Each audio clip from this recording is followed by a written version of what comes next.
Rowter Rocks is literally next door to the Druid Inn in Birchover in Derbyshire. I hadn't realised how near it was. We'd chosen the inn as a great place to start with coffee after our journey, ready for the walk up to the Nine Ladies Stone Circle. So to be able to see this literally next door to the pub, well, we couldn't wait to get up there. Luckily we got our climbing boots on because you do have to climb, but what an amazing, fascinating place.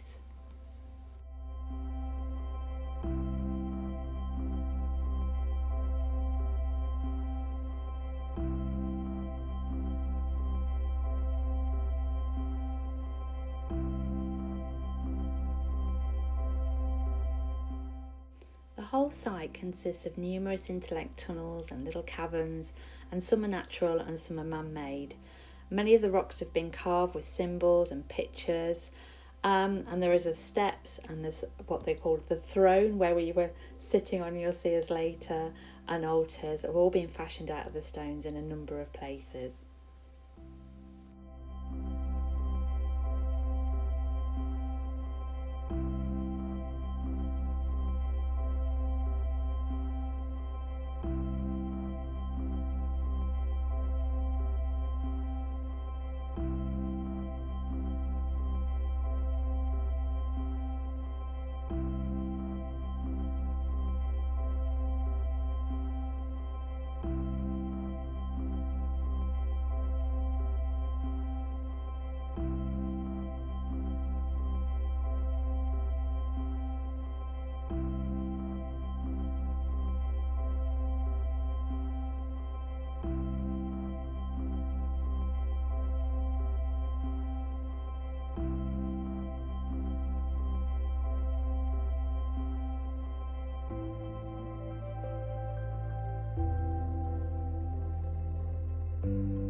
It's believed that Rowter Rocks was used by Thomas Eyre, who was a druid.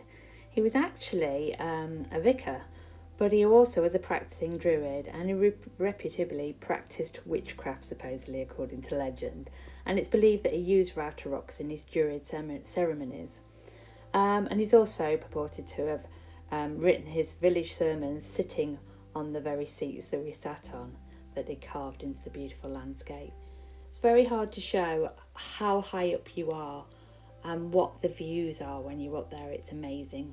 But it's a place I will go back to again, because it's worth exploring and spending more time there.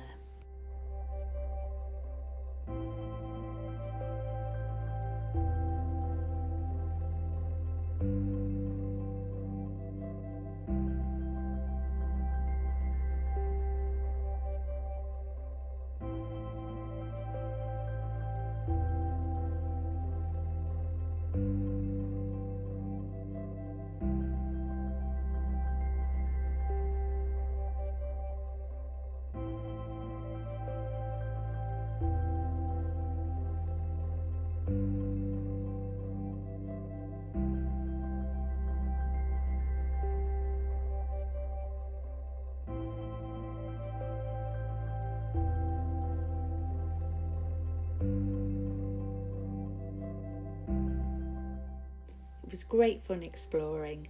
I had a lovely time with my friend Jenny. Our other friend, who found the climbing too much for her, did the very sensible thing and headed back for a glass of wine.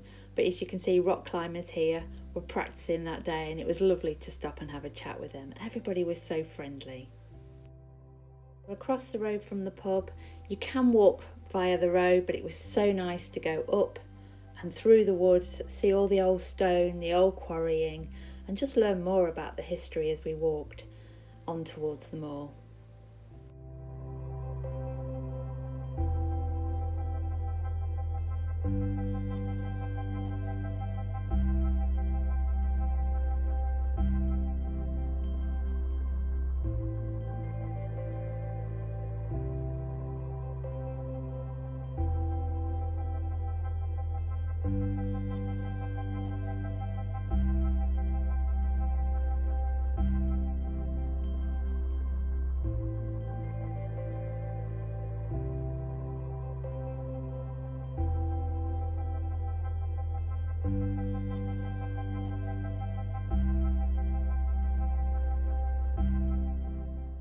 Out of the woods and looking at the view as you go up towards Stanton Moor now.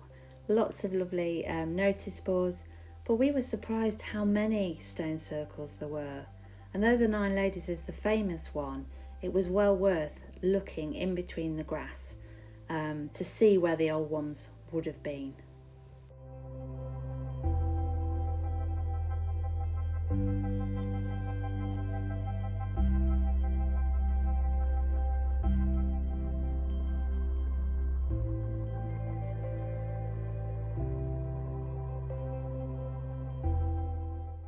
The first stone you'll come across is an impressive natural sandstone pillar, and it's one of many that are around the landmarks around the moor.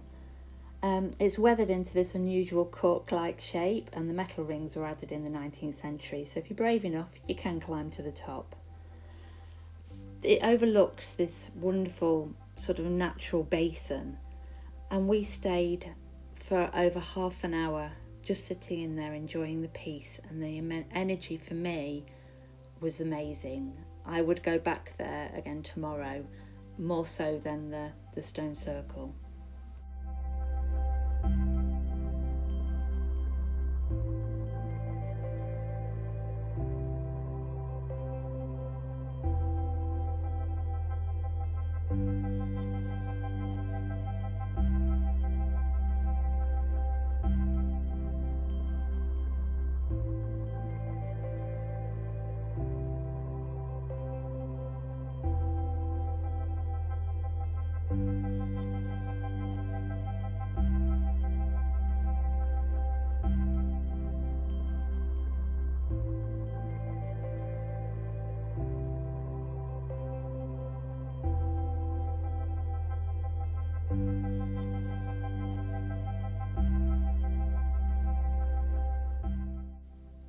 We were lucky to come across the stone circle on a day when it wasn't overrun by people.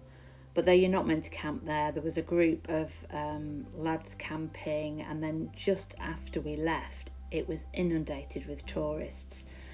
And yes, that does tend to affect the energy within a place, but it's still very special to be able to visit and to see it's all in such good order.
This is the site for one of the other stone circles. When you stand there, you can actually see the embankment that goes round it, and you can get a picture of where the stones would have stood. But I love how nature has hidden it in all its glory.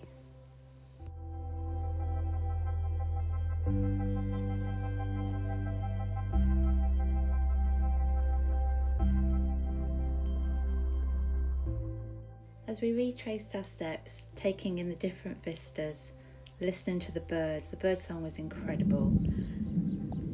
The scenery is breathtaking, and it's a moor in the sense that it's very, there's lots of trees, it's not bleak in any way, and we met lots of friendly walkers as we went. But back onto the road and then back to the pub, and then for a lovely stop on the way home at the Peak Village Retail Park, where we had an amazing meal. End of a perfect day.